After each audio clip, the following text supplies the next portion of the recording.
terrorist attacks, threats of violence that have ensued after that. The mayor and the town of Enfield have called upon the governor to visit the town of Enfield to stand against racism, to declare a state of emergency here in Enfield, and to make sure that these types of threats of violence are thoroughly investigated to the fullest extent of the law. Today you're going to hear from Mayor Robinson and Attorney Dawn Blagrove of Emancipate NC. On August 15th, the town of Enfield voted 4-1 to remove a Confederate monument that's in Randolph Park, just some mile or so from here.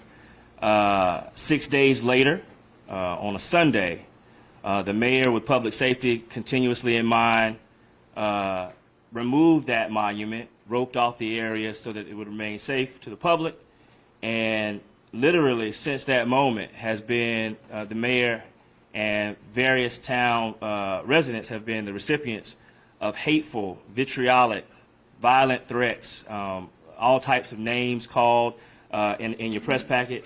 Not only will you see our press release today, but we have 4 examples, emails and letters strewn about the town in offices and business fronts that threaten violence, that talk about the invisible empire, that talk about the need for a sustained white supremacy. I want to make something very, very clear. The Confederate monument is gone. The town lawfully voted to remove the monument. What has happened since then has been nothing but unlawful, hateful, violent, criminal acts of response to a lawful act by the town of Enfield and the mayor. You'll hear more about that from the mayor, and you'll hear more about the need and the call, the request for a unified Enfield, a unified Eastern North Carolina, a unified North Carolina, and a call to the executive, Governor Roy Cooper, to come in and stand with all citizens of goodwill in ending this type of oppression and white supremacist language and threats. So next, you'll hear from Attorney Dawn Blagrove, and then after Attorney Dawn Blagrove, you'll hear from Mayor Robinson. Following that, we'll take questions. Thank you.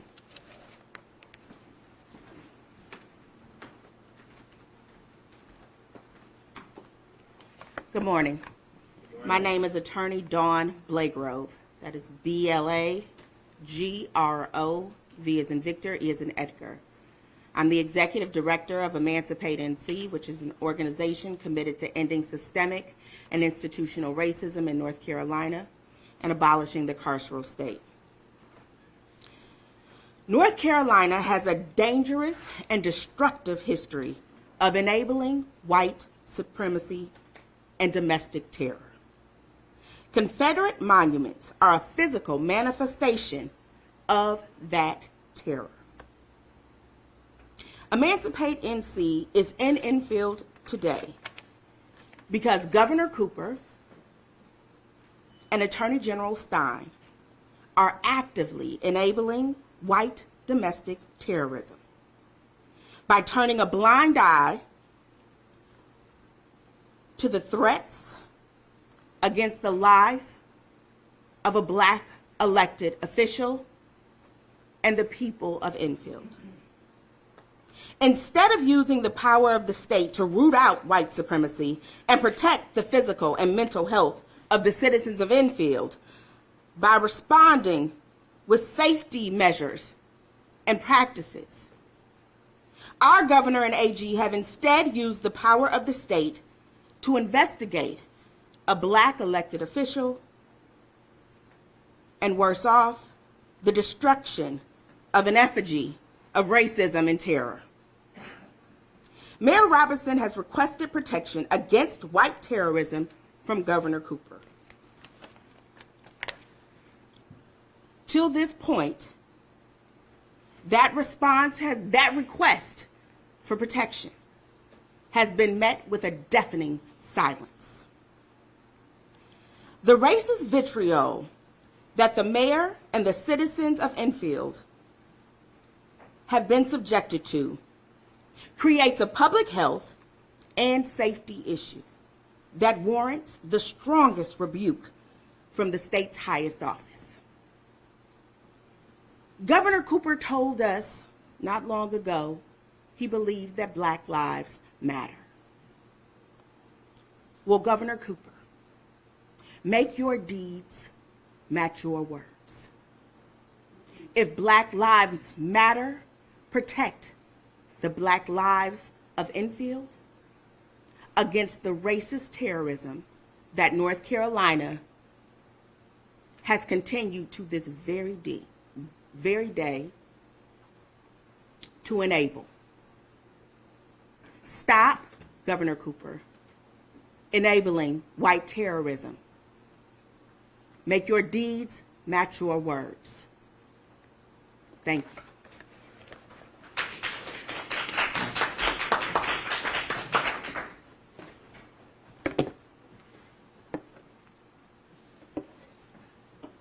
Good morning. Protocol has been set, so I shall continue in the same manner. My name is Mayor Mundell Robinson. I'm Enfield native son. I think the legal complexity of this issue has been spoken about eloquently. Context has been set. So it's my purpose to tell you all how I feel why we're here. The grand sum of Americans are not outright racist, but instead they're guilty of a moral dilemma far greater: complicity.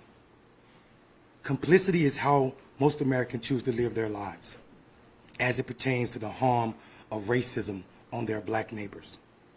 As a country, we would rather sit silent in spaces where white supremacy runs rampant and wreaks havoc on Black Americans. And now we know Enfield is not immune to this disposition, as reflected in the actions of the last few weeks. We found ourselves in the middle of America's long fight to deny that structural racism is continuing to erode truths that were supposed to be self-evident. The ideas of this country's Constitution cannot be counted as valid as long as white supremacists are allowed, without consequence, to threaten the calm of everyday life for Black people. The removal of a monument that stood as a constant reminder of slave owners' right to own people that look like me has exposed this country, and more directly the state's unwillingness to stand with Black folk as we ourselves push back the narrative that we must not ask for too much freedom too fast. As Black people, we are sold the idea that we are more than ever, that we are whole as any, that our lives matter as much as any other. Yet, the racist fire that allows for us to be over-policed, over-sentenced, redlined, and killed by public officials at rates that are unmatched by any other race paints a different story. We have sat in the midst of quietism for decades, centuries even, only to be given equal rights to sit at lunch counters and at the front seats of buses, but not equity or no equity exists for us to live free of racial threats when we seek to oppose that which is aimed at demeaning us or that which was created to cause physiological and psychological trauma. And for those reasons, we find ourselves in this office, in this space right now, asking the governor of the great state of North Carolina to move beyond political quietism and act boldly and swiftly to ensure that every resource at his disposal is made available to Enfield to ensure that the sentiments of white nationalism that is on the rise, hey Mom, that is on the rise in this country understands clearly that it is not welcome in our state and definitely not in our town. There are many who would have you name me as a radical or an extremist because of my stance for Black equity. But these are the same voices who sat and sit mute as little Black kids are exposed to the symbols and tactics of white supremacy daily. These are the actors who would cry that I am the reason for the racist emails, the racist messages on social media platform, the racist mail, and the call to action from the KKK. I stand in front of you all 10 toes down in complete denial and defiance to such a ridiculous accusation. Using this logic would have us say that a doctor that diagnosed you with cancer is responsible for that disease. Shining a light on an infection does not make me responsible for the infection of white supremacy. And as we stand firm on our constitutional rights to life, liberty, and the pursuit of happiness, we need our governor to lock arms with this community, ensuring that our solemn way of life isn't interrupted by white supremacists. Our small police force have enough resources to provide our residents exactly what they need as it pertains to day-to-day interactions. But the added need to prevent racialized violence is beyond our capacity and must be addressed by our state. In closing, it should be said that if one believes that black lives truly matter, then said person has no opposition to our town's simple request for freedom, peace, and tranquility from racialized terror. And with that, I invite Governor Cooper to come stand on the side of Enfield residents and those of us who are fighting against racialized terror. Thank you.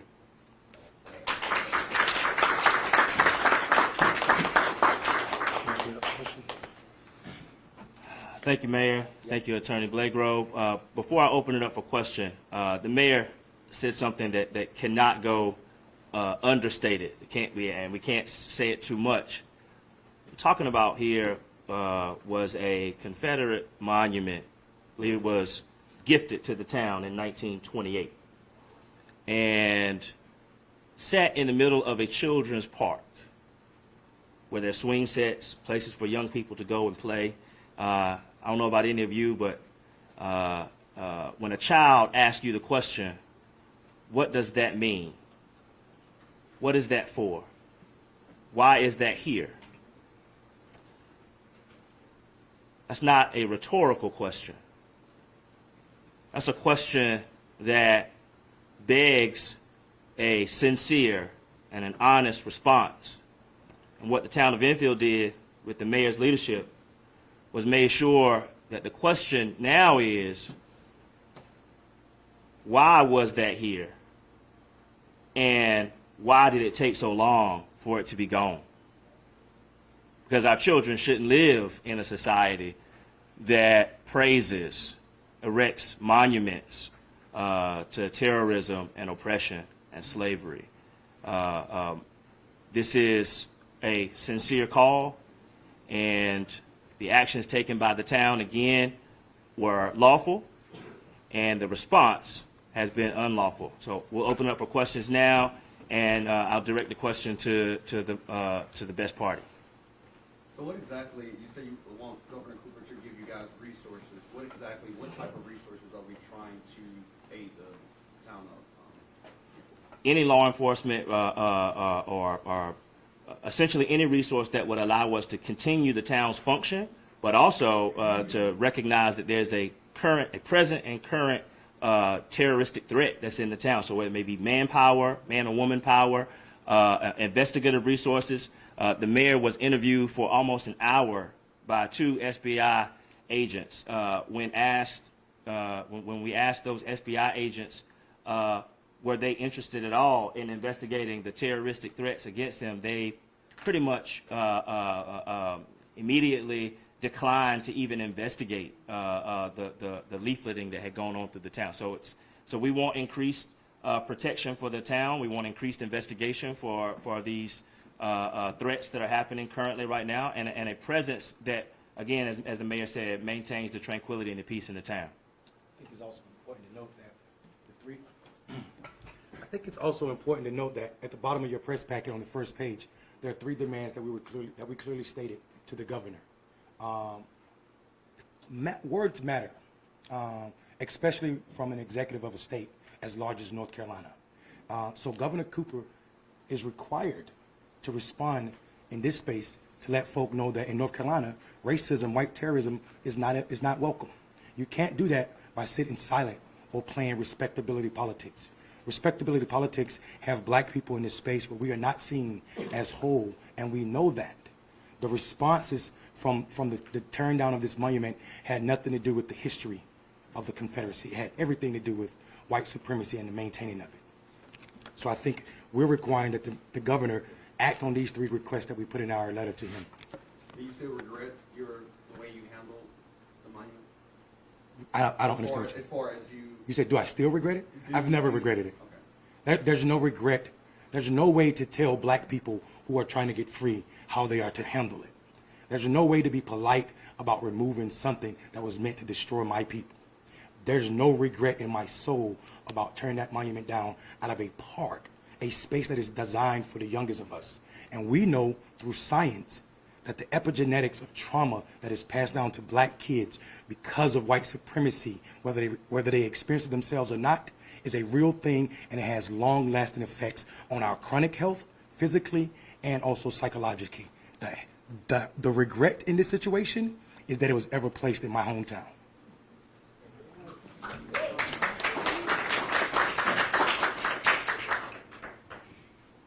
From a contextual place, I also want to elevate the importance of the investigation of the white terrorist threat that is present in Enfield. It is bigger than this particular situation. We have elections coming up. We have folks that have to live here, take their children to school every day, to go to work every day. North Carolina, like I said earlier, has a strong history of enabling white terrorism. Today is the day, and Enfield is the place where that enabling should stop. Governor Cooper needs to use the power that the people of North Carolina gave him to correct the grotesque and racist history of North Carolina that resulted in and was the culmination of the vitriol, the death threats, the terror that we see being inflicted on the people of Enfield. Now is the moment for the governor to use his power to change the trajectory of North Carolina history, to stop enabling white terrorism. Because if we don't, we will end up back at January 6th. We will end up with overthrowing of our governments. We will end up with anarchy. Now is the time. If Black Lives Matter, show us. If the rule of order matters, investigate white domestic terrorism. Question from over here. Mayor Robinson, Mike Knopfler with Department of Finance. Can you tell me when did you reach out to, or have you spoken directly to Governor Cooper's office or Attorney General Stein's office? And when did you reach out to them right after the templates were shown? Or can you tell me your conversations with their office or anyone who you have spoken with there? Yeah, So we've not spoken directly with anyone. We sent an email to all of those offices that you named, and that was sent last week, the middle of last week, Wednesday of last week. Here's the thing. We live in a state that's filled with small towns. There's a few big towns in North Carolina, big cities, and I know how news travel. So without y'all help, the governor had to know what happened in Enfield. That email just made us put it on blast. The fact that he's not said anything in this amount of days, or no one from his office has reached out, is a powerful message to the people of Enfield and black people across his state, one of the blackest states in the union. So I say, beyond us trying again, he's obligated to come here, call here, or have someone from his office, administration, participate in trying to stand up against white supremacy and what's happening. And you got no response? None. Whatever. None. Which is actually a response. It's a powerful response that reminds us that institutional racism does not just come from those who are on the political opposite of us. It is some of the folk who sing in our choir. Mayor, I spoke with someone at the park earlier today. He said he has family connected to that monument, and the removal of it was personal to him. And he said he would have felt differently about the removal if you had handled it differently. What do you say to that? I don't say anything to it. There are German people who have family members that are Nazis. There are German people who have family members Nazis. Nowhere in Germany can you find a monument to Hitler or any Nazi soldier or general. There's nowhere in Germany where you can see a monument that honors racism. So why are black people subjected to that? Why do we pretend that it is not equivalent to the same thing? The Confederate states plainly why it existed. The Confederate States of America stated plainly in their Constitution and also their declarations of secession. All of them. And all of them gave one or two reasons. The refusal of northern states to enact or compel people to be returned back into slavery through the Fugitive Slave Act, and also northern aggression towards the institution of slavery. That type of history should not be honored in a park. There are tons of people. My family has personal ties to that monument. Unfortunately, the personal ties that my family have means that we were slaved for the gain of white people. So how do I feel about it? I feel relieved that another black child will never see that monument in a park in Enfield, North Carolina.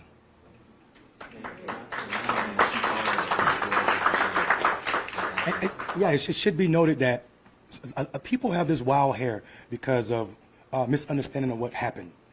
This is not the first time that Enfield voted to remove this. Somehow, in 2000, when Commissioner Ward brought this issue up, those minutes disappeared from our menu. The board voted already to remove this in 2020. 2020, that's 2 years before I was elected. Unfortunately, the past mayor said he called the Daughters of Confederacy, didn't get a response. Commissioner Kent Holmes said he called, didn't get a response. I came in, I called them 6 times and didn't get a response. I tried to give them their mess back.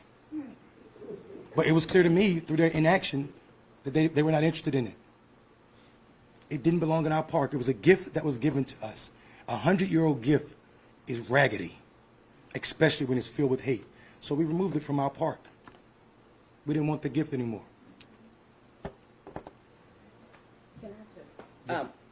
I just want to do a little bit of narrative shifting, because there has not been no response from the highest offices in our state. There has been a response. They responded with concern about a marble statue. They responded with investigation of a duly elected black mayor who acted under the color of law. There has been a response. Governor Cooper should not have and did not need a letter from the mayor to understand the harm and the real threat that exists for black folks here in Enfield. But that was not, based on his actions and the actions of the state government, the top priority. Top priority was not Black Lives. The top priority was a marble statue that was erected in effigy of racism, oppression, and terrorism. So there has been a response. It has just been a response that is incredibly disappointing and contrary to the words and the values that our governor and our attorney general espouse publicly. Again, there has been a response, but those deeds do not match the words from our highest offices.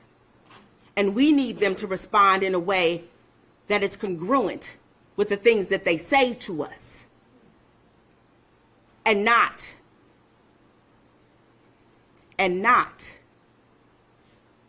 with enabling and supporting white supremacy.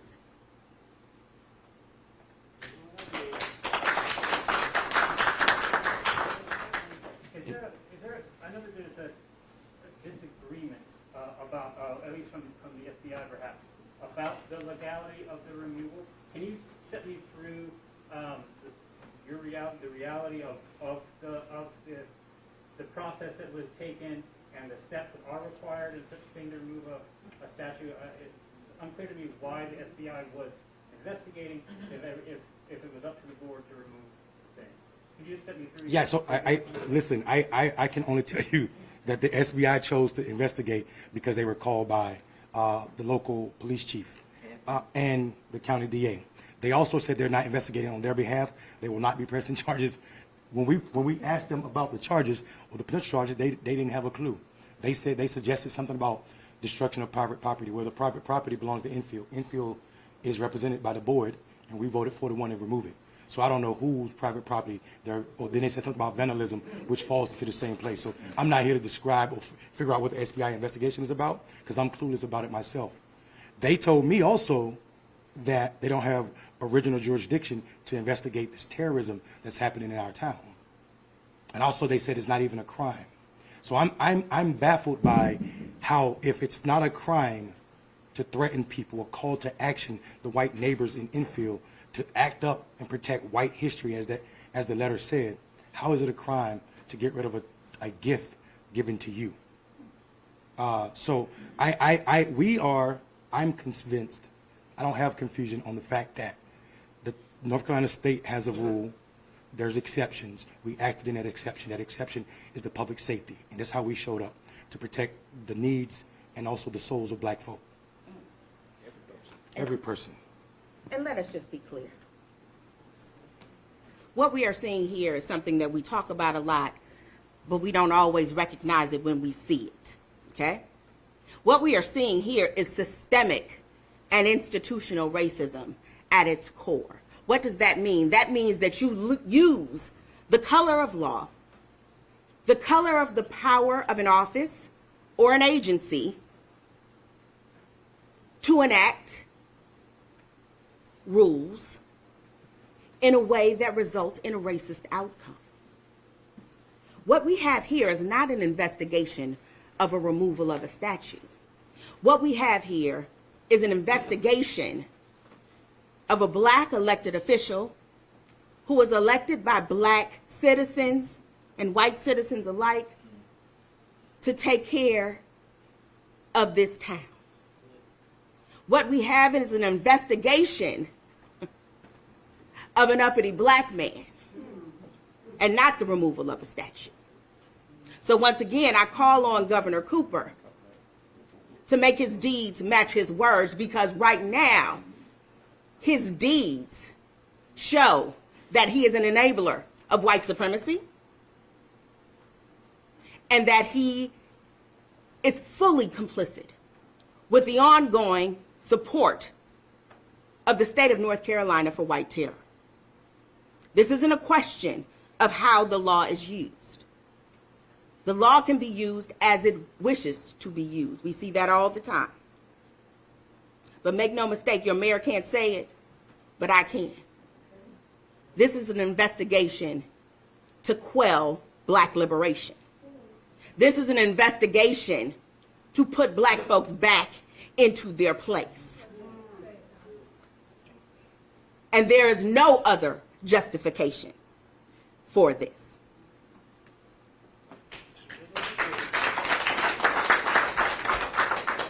This is an investigation to quell black liberation. I absolutely can't see it. I ahead, agree say with it, you. sir. Say it, I sir. think Say it. Commissioner, you want to speak on the vote? This is one of the commissioners from our town, Commissioner Bud Whitaker. To clear one thing up, the board did make a decision about the monument, and we did voted on it in 2019, I believe it was, or 2020, to have it removed. Somehow, the minutes got away from us. We're missing. We couldn't locate the minutes. Then we came back in August, third Monday at 5:30. We voted again to have the monument removed.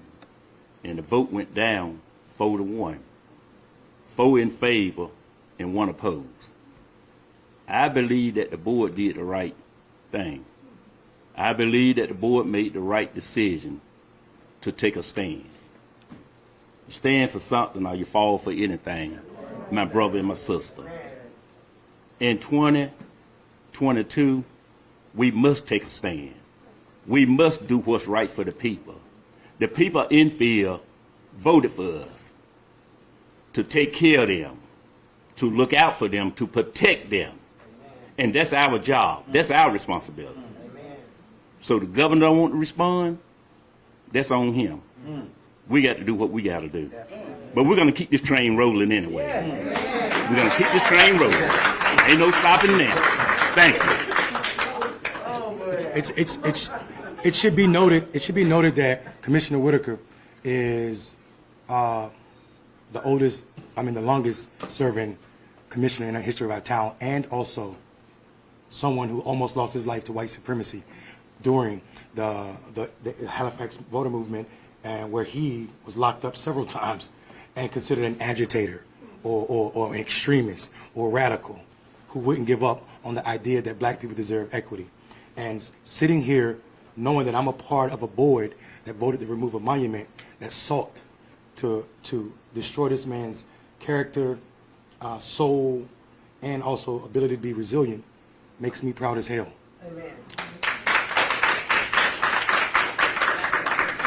Take one more question, if there is one. I got one. I'm Pastor Andrew West. I pastor a little church out in White Oak, and I'm just getting involved with this. But what I hear, Mayor, is very concerning to me. That's why I'm here. And the only question I want to have is, have you reached out to the NAACP and or the Southern Christian Leadership? And I'm a member of both, so I guess I'm here for them. Have you reached out to them for this situation? Because it is no joke to have terror threats. It's no joke to have racial threats. It's no joke. And while it's small right now, I don't know how many watch Andy Griffin and Bonifay. Bonifay's been nipping in the bud. So we need to nip this thing in the bud now, because, brother, I'm proud of you. Coming up, I'm supposed to hopefully it's done than I am.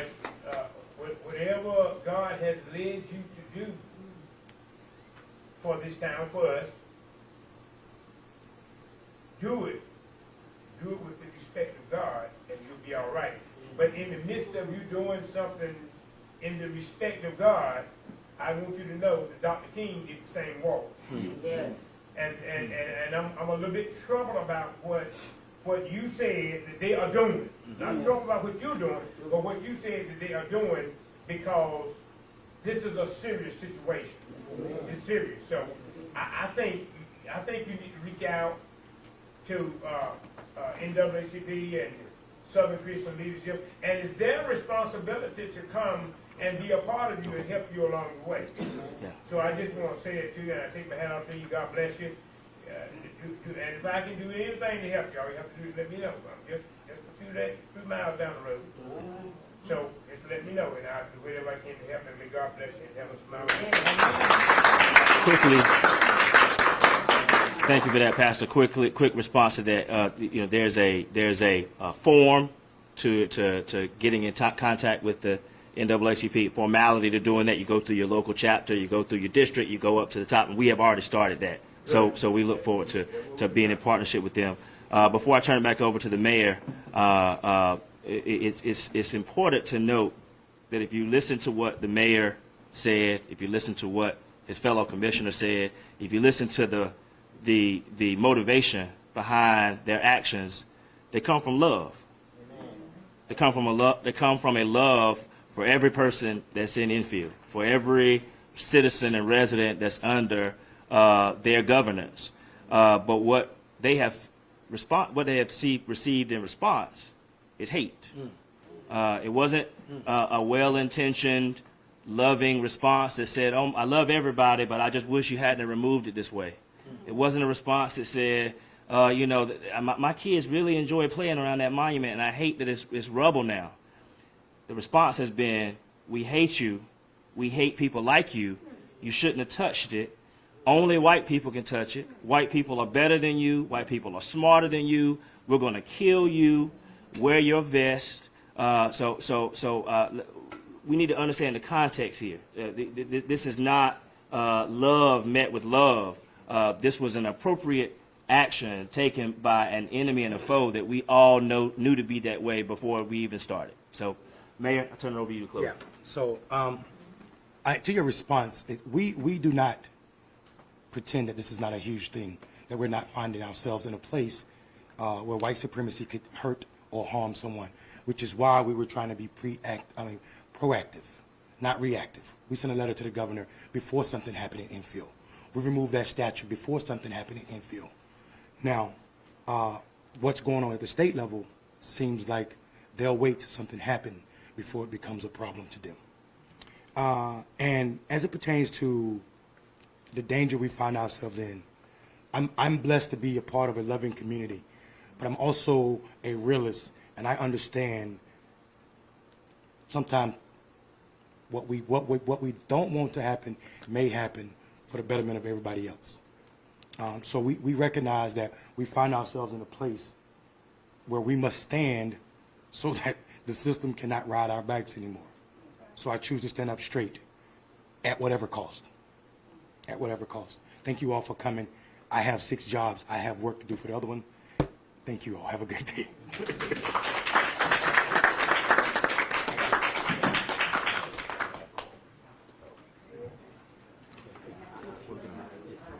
I'm actually taking it right here because I'm going to tell you to sit up. Okay. So, yeah.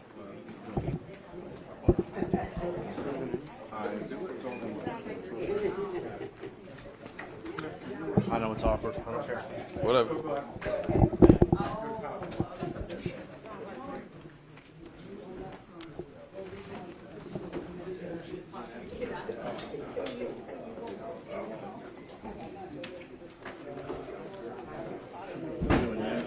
Are you doing that? I told him to push me. There's no way I can turn this in 5 minutes. Yeah. Yep. It's got to happen now.